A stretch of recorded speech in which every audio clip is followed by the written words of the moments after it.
Ça veut pas dire que c'est une mauvaise idée de prendre De Bruyne, mais c'est une opportunité plus qu'un choix de recrutement. Tu prends De Bruyne et en conséquence, Antonio Conte doit chercher une solution pour incorporer Kevin De Bruyne avec l'équipe qui a gagné sans lui. C'est ça Est-ce que l'important. c'était pas une des conditions pour qu'il vienne? Ah bah, si t'as Kevin De Bruyne, tu ne peux pas le mettre sur le banc. Non mais la question elle est là.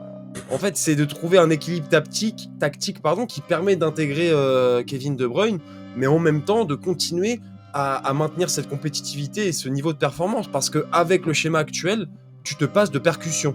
Cet ailier gauche l'année dernière, Gvara ou David Neres, c'était le seul qui était capable, sur ces 1 contre 1, de sauter l'homme. Enfin, On le c'est sait pas très les bien mots, moi. pourquoi il met Politano aussi tout le temps, ça lui donne quand même un certain équilibre. Oui, Il aime, mais tu vois? l'équilibre n'est pas le même avec un McTominay de l'autre côté. T'as pas besoin d'avoir autant d'équilibre avec Politano si c'est McTominay de l'autre côté. Oui, bien sûr. Tu vois ce que je veux dire? Donc ça rend l'équipe parfois un petit peu neutre. Et c'est ce qu'on a senti parfois Oui, contre le Milan hier. elle était prévisible, on va pas se mentir. exactement, C'était voilà.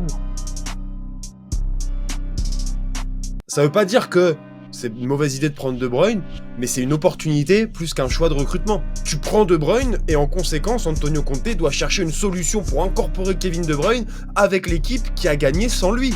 C'est ça Est-ce que l'important. c'était pas une des conditions pour qu'il vienne? Ah bah, si t'as Kevin De Bruyne, tu ne peux pas le mettre sur le banc. Non mais la question elle est là. En fait, c'est de trouver un équilibre tactique qui permet d'intégrer Kevin De Bruyne, mais en même temps de continuer à maintenir cette compétitivité et ce niveau de performance. Parce qu'avec le schéma actuel, tu te passes de percussion. Cet ailier gauche l'année dernière, Gvara ou David Neres, c'était le seul qui était capable, sur ces 1 contre 1, de sauter l'homme. Enfin, On le c'est sait pas très les bien mots, moi. pourquoi il met Politano aussi tout le temps, ça lui donne quand même un certain équilibre. Oui, Il aime, mais tu vois? l'équilibre n'est pas le même avec un McTominay de l'autre côté. T'as pas besoin d'avoir autant d'équilibre avec Politano si c'est McTominay de l'autre côté. Oui, bien sûr. Tu vois ce que je veux dire? Donc ça rend l'équipe parfois un petit peu neutre. Et c'est ce qu'on a senti parfois Oui, contre le Milan hier. elle était prévisible, on va pas se mentir. exactement, C'était exactement. voilà.